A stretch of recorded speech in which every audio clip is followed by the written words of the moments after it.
ognahay gudoomiyaha kumeel gaarka hadda wuxuu inoo sheegay caqabadaha guddiga hortaagnaa kumana aysan jirin wixii warbixintii madaxdii guddigu sababihii ay isku casileen ahaa faragelinta xukuumadda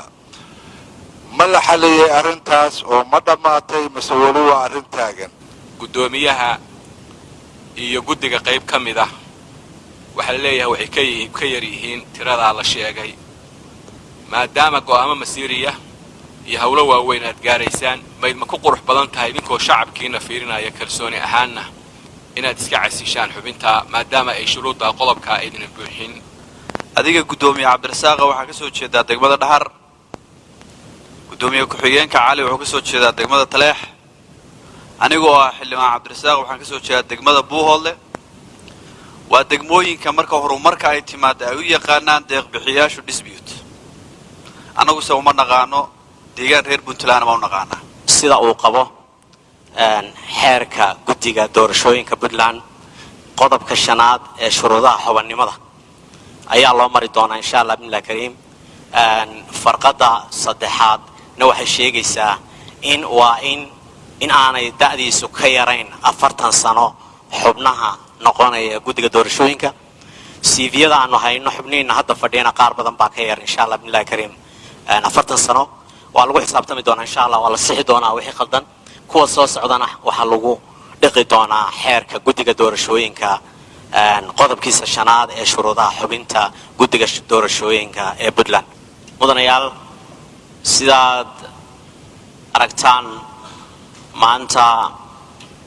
ajanteena qodobkii 7aad ee ka waramayay la xisaabtanka xukuumadda iyo hay'adaha dawladda waxaa loo yeeray guddiga kumeel gaarka ah ee doorashooyinka Puntland oo hortiina fadhiya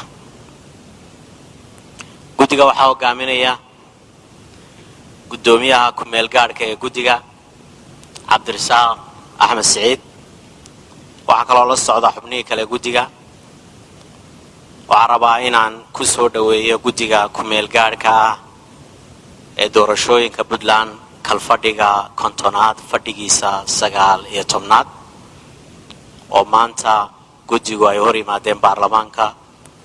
waxaan leeyahay soo dhawaada golaha ku soo dhawaada assalaamu calaykum waraxmatullaahi wabarakaatuh mudane gudoomiye saaka waxaad u diyaar tihiin in golaha wakiilada dawladda Puntland uu idinla xisaabtamo waxaana idinka weydiiyo shaqada dastuuriga ah ee aad xusaarantiin waxaan u mari doonaa qodobka 64aad farqadiisa 17aad ee dastuurka dawladda Puntland xeeroosaadka golaha wakiilada qodobada 62.1 iyo 62.4 annagoo soo xiganayna warbixintii ay la wadaageen guddiyada goluhu kalfadhiga kontonaad markuu furmay si gaar ah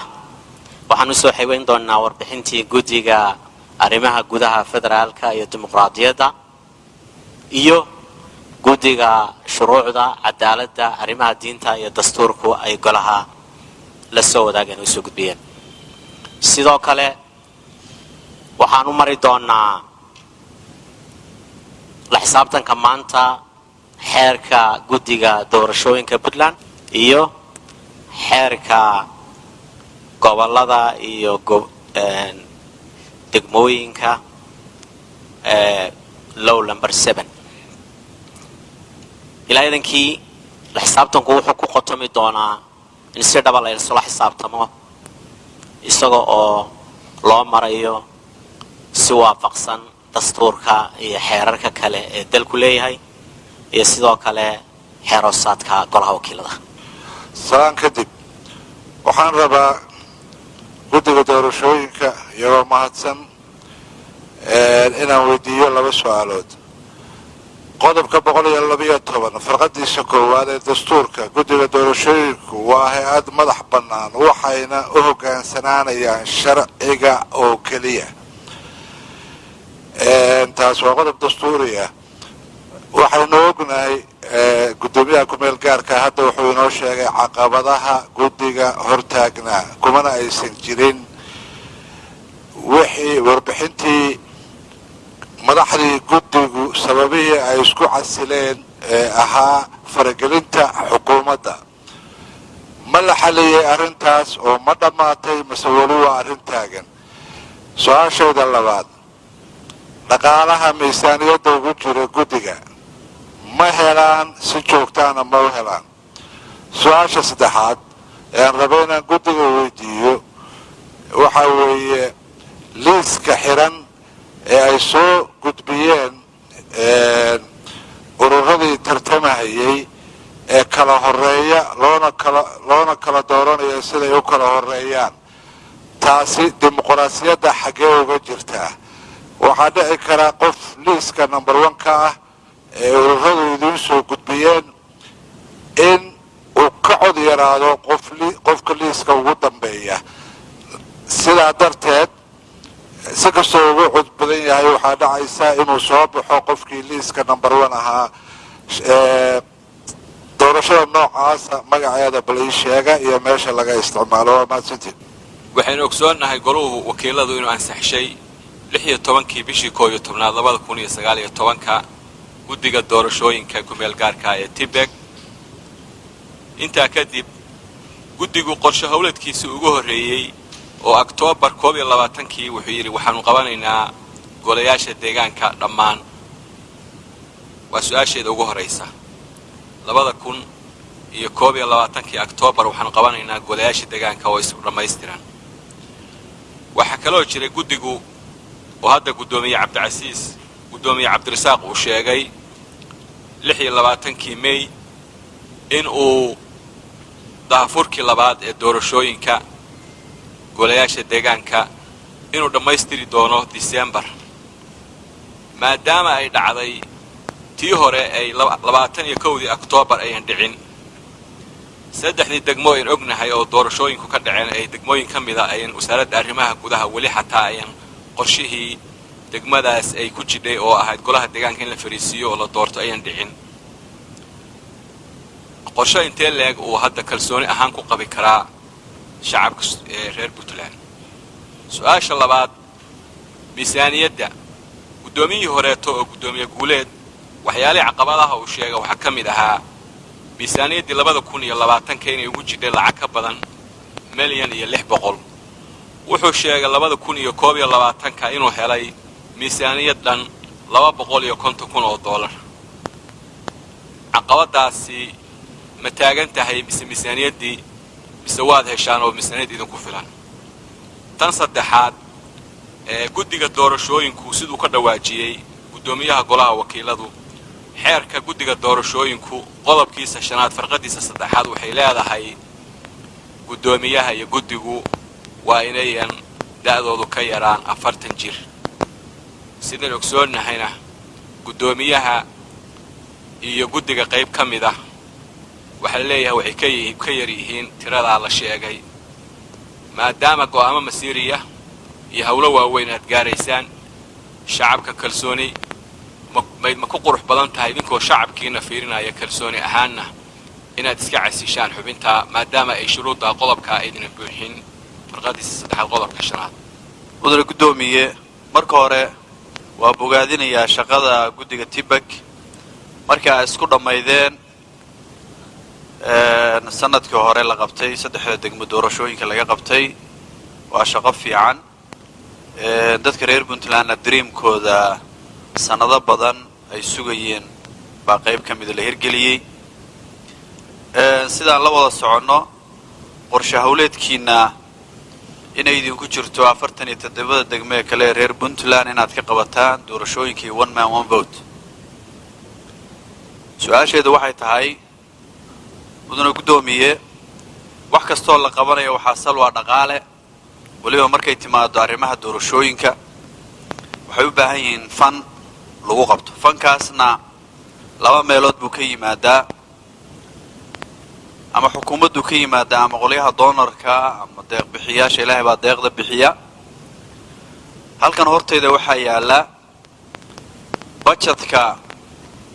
tibak ee ugu jira miisaaniyadda guud ee waddanka iyo budget breakdown-ka aa gudbisaan wasaaradda maaliyadda u gudbisaan saa u isticmaashaan anigaan wakhtigayga ka faa'iidaysanaya waa budget aad u yar marka loo eego hawsha baaxadda leh ee aad ku jirtaan su-aasheedu markaa mudane guddoomiya waxay tahay ma jirtaa budget support aad ka heshaan dawladda si aad ugu hawl fududaysaan oo aan kan ahayn miisaaniyadda ku jira ee yarkaa su-aasheeda koowaad waa taas waxaan u malaynayaa waa si fiican waa clear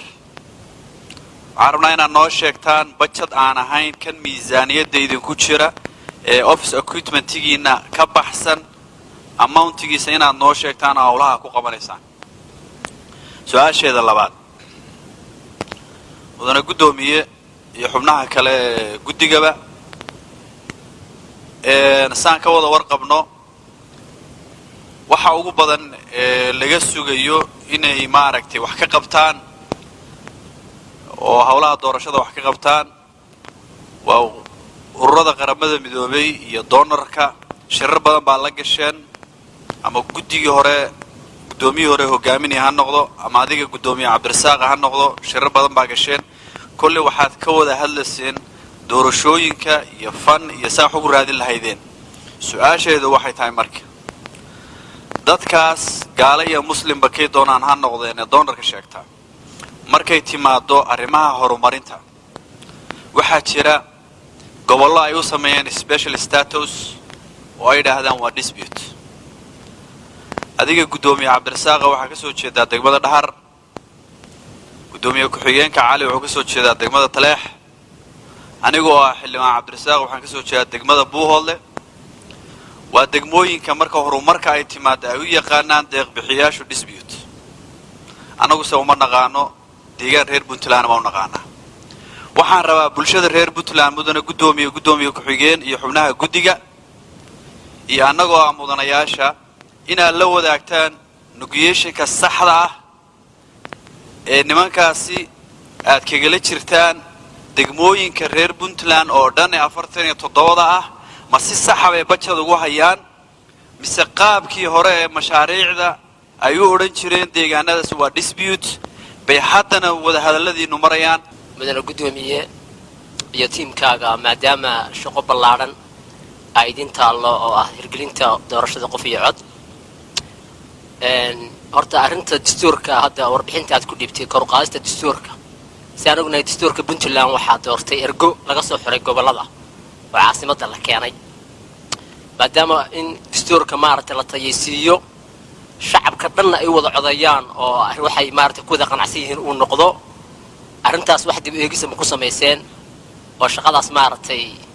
ma idinku jirtaa maadaama dastuurka qaabka loogu codeeyay aad garanaysid arrinta labaad doorashooyinka hadda soo socda wejiga labaad shaqo culus ayaa maaragtay ka horeysa oo diiwaangelintu ay ka mid tahay maaragtay muwaadiniinta iyo xadaynta soodimaha xilligii laydin magacaabay oo idinka maaragtay sanadkii koowaad bay ahayd iyo sanadkii u dambeysay seebaa isleedahay arrintaa lagu gaari karaa bal wax noo sheeg maaragtay macquul ah oo dadku ay qaadan karaan maadaama 4 sano hadda ay ku dhowdhowdahay arrinta reer guuraaga oo kale oo runtii arrin iska dhib badan ah iyada lafteedu dhibaato ayay ku tahay hadda tusaale ahaan December doorasho tira baan qabanaynaa maxaa qalabka idin soo gaaray doorashadaad ku qaban lahaydeen maxaa idin ka maqan bal si aan u fahanno culayskii jira intuu leeyahay maadaama annagu lafteedu aanu danaynayno in doorashada qof iyo cod maaragtay ay wada gaadho arrinta labaad waxa weeyaan tan soodimaha aan dib ugu noqdee ma soodimaha cusub oo degmooyinka puntland 47 baa lagu salaynayaa mise waxaa lagu salaynayaa soodimaha degmooyinkii hore oo waaweynaa taas baan qodobka ugu dambeeya waxaan sakan gareynayaa su-aashii ninka la odhan jiray xildhibaan macow degmooyinka qaybtood si aan ognahay waxaa ka jira isku haysashaa ka jirta ma u diyaar garowdeen oo ma diyaariseen inay degmooyinka puntland si maaragtay siman ay doorashada uga wada dhacdo waa mahadsantii بسم الله الرحمن الرحيم سؤال كواد حلبان مدن قدومي مدن حلبانو سعيد معلم ظاهر oo ahayd dhaqaalihii xubnihiis casilay ay sheegeen faragelintii ma laga gudbay mise waa jirta horta annaga ka guddi ahaan faragelin aan ognahay ama xilligii shaqada lagu jiray xilligii ay xubnihiis casileen doorashadu waa dhammaatay na lagu soo wargeliyey ama miiska guddiga timi ama aan markhaanti ka ahayn ama xilligii doorashadu cabasho ahayd oo jirtay ma jirin haddana ma jirto gudoomiyaha guddiga maalin buu yimi wuxuu noo sheegay in sabab u gaaray isfahmi waa iyo arrimo jira awgood uu isu casilayo uuna doonayo inuu meesha banneeyo mar dambena gudoomiye ku-xigeenkaa is casilay laakiin annaga arrintaas mana jirto markii horena ma jirin guddigu go'aan wadareed mas-uuliyad wadareed weeye doorashooyinku guddiga guddoon iyo hagid buu leeyahay guddoomiyuhu laakiin mas-uuliyad wadareed bay guddigu go'aanka ku gaaraan wax marka annaga haba yaraatee na soo gaaray ama jiray oo aan ognahay ma jiraan su-aasha labaad oo ku saabsan dhaqaalaha ma heshaan mise ma heshaan dhaqaaluhu laba u qaybsamaa waxaan rabaa in xildhibaanada inaan si fiican qodobka ugu faahfaahiyo miisaaniyadda guddiga waxaa ku jira laba dhaqaale mid waxaa ku qoran horumarinta dimuqraadiyadda midna waa miisaaniyadda bilaha ah ee guddiga oo mushaaraadka kharashaadka xafiisyada iyo waxa la midka ah middaas bilaha ah oo kharashaadka xafiisyada iyo gobollada iyo waxa la midka ah way baxdaa wayna baxaysay labadii intii aan joognayba gebi ahaanteed midda kale oo ku qoran horumarinta dimuqraadiyadda dabcan marka miisaaniyadda la samaynayo bilo way ku salaysan tahay laakiin uma qorshaysna in bilo loo dalbado waxay u qorshaysan tahay looguna talagalay marka shaqooyinka la qabanayo wax kasta oo la qabanayo wixii aan helo taageero caalamiya maaha wixii kale in dawladdu daboosho inta qasnadaa ku jirta iyo wixii dheeriyooda loo baahdoba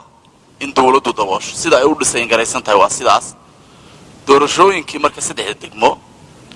lacagtaas waxaa laga bixiyey lacago ka mid ah waxaa ka mid ah amniga dhammaan horta dawladda dabooshay waxaa kaloo ka mid ahaa 3 degmo doorashadooda markaan diiwaangelinta samaynayna wixii transport oo dhan percentage intii internationalku naga caawinaya ma intii kale loo qorsheeyay baa jiray dawladda iyadana dawladda dabooshay waxaa jiray kabid la siiyey ururada siyaasadda iyadana qasnadaasaa laga saaray oo dawladda dabooshay marka madaxyo kooban oo noocaasa ayaa laga saaray laakiin lacagtaas sida ay u tahay iyo xaddigeeda mana baxdo guddigana ma soo gaarin iskeedabana waxaa loogu talagalay annaga markaan qorshe samaynayno hadda qorshaha markaan samaynay oo kale waxaan dawladda iyo cidda kaloo nacaawusaba hor dhignaa kharashka guud ee ku baxaaya doorashooyinka kadibna intaasaa waxaa la yidhaahdaa intaasoo beersanti hadda iyo weliba wixii soo baxaba maadaama barnaamij aynu inagu leenahay uu yahay qasab ma aha laakiin waxa ugu yar 20% iyo ka badan in dawladdu ay bixiso ugu yaraan haddii wax soo baxaana iyadu ay daboosho haddana saasay ku qorshaysan tahay marka arrintaas waa taa su-aasha saddexaad listada xiran xaggee dimuqraadiyadda ka waafaqsan tahay listada xiran horta xeerka doorashooyinka golayaasha deegaanka ee aan ku shaqayno ayay ku qoran tahay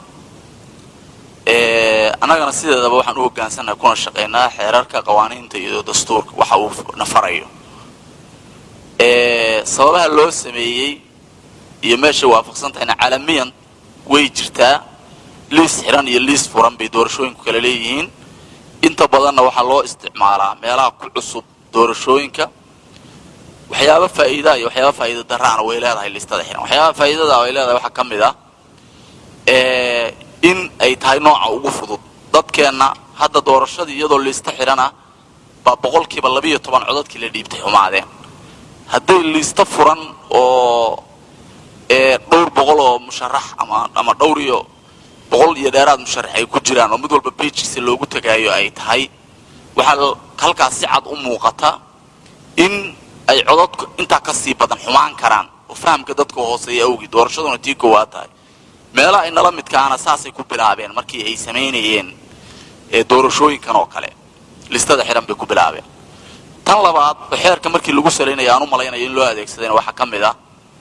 in doorashada tan ay tahay doorashadii golayaasha deegaanka asxaabtiina ay ku kala baxayso marka waa loogu talagalay in codka loo tiiriyo ururka ee aan loo tiirin shakhsiga maadaama ururka laftiisa la rabo mabdi'iisii iyo qorshihiisii iyo wixiisii in lagu doorto hadhowna uu sharci waddanka ka noqonayo shaqaynayo sababaha loogu talagalay oo qorshaha loogu darayna taasaa ka mid ah oo haddii la yidhaahdo hala furo candidateka waxaa laga yaabaa in shaksi wax lagu doortay aan ururkiiba la consider galayn ururadii kusoo bixidoodii inay halkaa khalka gasho waxyaala faa'iido dara'ana wuu leeyahay oo sida dee inuu laga yaabo sida hadda la sheegayba dadku say u kala horeeyaan inay u soo baxayaan kambeynku uu yahay mas-uuliyad wadareed ee aanu shaksi ahayn waxyaalahaasoo dhanna wuu leeyahay laakiin annaga shuruucdaan u hoggaansanay haddii wax laga bedelona annaga waa ku shaqayn karaa oo mid furan laga dhigo haddii kalena kana annaga hadda sharci noo oo macnaha ansaxay oo golayaasha marayo aan ku shaqaynaa wax dhiba oo uu leeyahay annaga nagu leeyahay ma jirto haddii xitaa la bedelo xildhibaan faysal waa runtii oktoobar waa sheegnay inaan xilligaa qabanayno iskeedaba laba qodob baan ka rabaa inaan kala saaro qorshaha guud ee u diyaargarowga doorashada oo waqti dheer qaaday iyo doorashada saddexda degmo qorshahaas waxyaalu la hirgeli waayay sidaan markii hore sheegay waxaa ka mid ah covid-19 ururada siyaasadda waxaan ugu talagalay inaan ku dhammaystiro 3 bilood corona dhacay shuruudahooda waxaa ka mid ahaa inay shirweynayaal qabsadaan waa la diiday baan baa waddanka saaraa 2020 oo dhan waxaa qaadatay in la qabto ama la sharciyeeyo ururada corona awgii 2021 doorashada waxaan ku qabannay haddaa xusuustaan bishii May iyo 25 Oktoobar intii u dhaxaysay May baan diiwaangelinta samaynay ilaa 25 Oktoobar inta u dhaxaysay baan doorashada inta muhiimka ku qaban waa 5 bilood gudahood haddana intaa waa lagu qaban karaa farsamo ahaan annaga waxaan u xilsaaranahay wixii farsamo ay guddiga wixii annaga xaddigeena ka baxsan oo ama cimilooyinka iyo dunuufaadda abaaraha jira keenaan ama xataa siyaasadda iyo wax annaga naga baxsan keenaan waa gaar waxaa u xilsaaran hay-ada dawladeed oo kale baa u xilsaaran laakiin farsamo ahaan annaga waxaan ku salaynay cilmi way noo jajabsan tahay waana macquul tii hore haddaa rabtona waxaan ku qabannay muddadaa kooban waxa kale waxay ahayd diyaargarow iyo qorshayaal guud oo markii hore sal u ahaa barnaamijkan oo la dhamaystiray waxaa ka mid xeerka diiwaangelinta codayaha waxay oo aan jirin diiwaangelinna la bilaabi karin waxay qaadatay 8 bilood in la dhamaystiro uu golayaasha dawladda iyo xukuumadda ka soo gudbo baarlamaanka yimaado marka xukuumadda ka soo gudbana waxa laga yaabaa baarlamaanku waa xiraa isaguna waqti dheer buu qaato 2021 baa la ansixiyay dhexdiisa marka saasay ahayd qodobka kale miisaaniyadda iyadana ku saabsan miisaaniyaddu waa saa aan u sheegay labada qaybood way qaybtaasuna waa baxdaa qaybtaasuna waxay ku xiran tahay baahida way ahayd ama way ku habboonayd in meel gaara lagu kaydiyo oo markaas si percentage ay guddiga ugu wareegto laakiin annagu hadda tii horena fayska contributionka intaa leeg oo markaa aan u malaynayo inuu ilaa 37 meelahaas gaaraya ayaa dawladdu samaysay markii dambena hadda faysakana waxaan hor dhignay miisaaniyad waana laga rabaa hay-adaha dawladdu inay bixiso miisaaniyadeeda laga bixiyo ugu yaraan ilaa 22% iyo waxa laale iyo wixii haddii xitaa miisaaniyadi ka daahdo inta lagu ballan qaado ilaa adduunyada kale adigu malihide waa in la daboolaa hadday xitaa 40 gaarayso qodobka saddexaad ee ku saabsan uu ka hadlay xildhibaan faysal ee ku saabsan deedayda horta xildhibaanka faktigiisa inuu saxdo HK-ga baa fiicnaan lahayd aniga shuruudaha waana buuxiyey waxbana kama jiraan qodobka gudoomiyuhu ma gaarin deedaa mid waa taa tan labaadna sidii loo sheegay ama la sheegay annaga 50 xildhibaan baa xasaanadna siisay oo halka naga siisay waxaana fiican waxa la iskula xisaabtamaya inay yihiin waajibaadkii qofku ma gutay loo xilsaaray mise ma gudan waajibaadkeena anaga waa gudanay haddii wax question iyo la xisaabtana ka jiraan diyaar baan u nahay in lagula xisaabtamo waa tanaan meesha u fadhino laakiin inta ka soo hartay waxay noqonaysaa wax personalize ah oo aniga inkastoo xildhibaanka aanu ixtiraamaya mudanaha laakiin taasna waa fakti oo asaas tan kaleeto cabdirasaaq maxamed saal xildhibaanka budget ka baxsan miisaaniyadaas oo aad heshaan ma jiraan mudane gudoomiye mudanayaal annaga budget ka baxsan miisaaniyadda aan helaa ma jirto madaxaas ayaa wixii kab ah oo wixii internationalku naga bixiyaan maaha laga bixiyaa miisaaniyadda ku jira weliba dhammaantiina ma wada baxo inta laga isticmaalay waaga waa lacag yaroo kooban 130 kun 140 kun oo transport 600 kun oo amniyo ah iyo 100 kun oo laga siiyey ururada aduu lacag 260 kun meelahaas gaaraysa ayaa waaga laga isticmaalay lacagtuna aad uga badantay taas waa taa arrinta ku saabsan gobolada annaga haba yaraatay gobolada la sheego inay disbid yihiin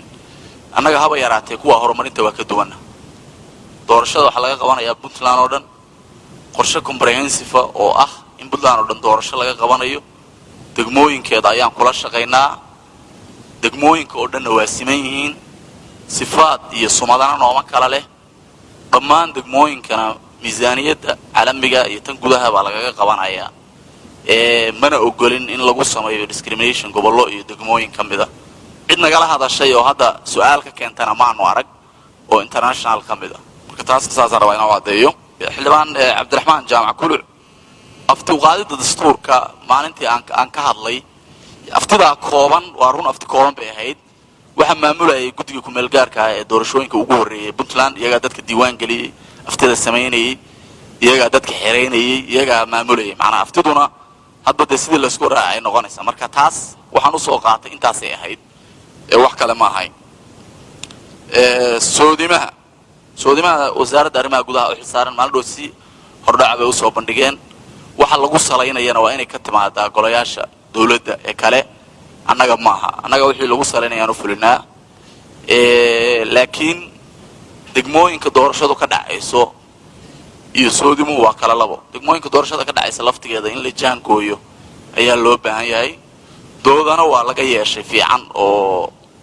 wasaaradda arrimaha gudaha iyo madaxda xukuumadda iyo idinkana inay soo gaartaan rajaynaynaa laakiin sida nidaamkeenu qabo degmooyinka oo dhan waa inay doorashadu ka dhacdaa degmooyin u kala saarsan kuwa hore iyo kuwa dambe ma jiraan balse waa la kala saari karaa degmo doorasho iyo degmo maamul oo waa la oran karaa intaasuna waa degmo doorasho intaasuna waa degmo maamul laakiin degmooyinka oo dhan waa sharci arrinta ku saabsan diyaarsanaanta iyo sida loogu kalsoonaan karo qorshahan annaga farsamo ahaan waa diyaarsanahay qalabkii qaybii ugu horreeyay hadda imaanayaan qaybina waa noo taal waxa laala iyo wixii imkaaniyaad farsamo ahaa ama wixii lagu tababarayay dadka ahaadeen ama wixii lagu wacyigelinayay ha ahaadeen ama qalabkii ugu ballaaraa ee biometriga oo hadda waxa isaga laftiisa saameeyay waxyaalahan la yiraahdo supply chain ama dagaaladan Ukraine ka dhacay xilligii uu ku imaan kareeyay shaygu wuxuu ku imaanayaa laba jibaarkeed in leeg ayaa dhacday oo hadda lagu daahay marka iyaduna waa diyaar waana ku filannahay inta annaga farsamo ahaan waana ku kalsoonahay khibrad hore oo saddexdii degmo oo ballaaranna waa helay oo ku saabsan doorashooyinka sida loo qabanayo maxaa iman kara markasta maxaa loo baahan yahay wax kasta oo la qabanaya intee qaadan karaa intaasna waa leenahay maasanad gudoomiye adiga iyo xubnaha kale ee guddiga kula socdaba waan idinka mahadnaqayaa inaad waqtigii golaha idin qabtay inaad ka hor timaadaan aad timaadaan waa run way jirtaa in laba xubnood oo guddiga ka dhiman saddex xubnood baa dhiman midna waxaa laga sugayaa madaxweynuhu inuu soo magacaabo laba xubnoodna golaha laga sugayaa insha allah inta kalfaniga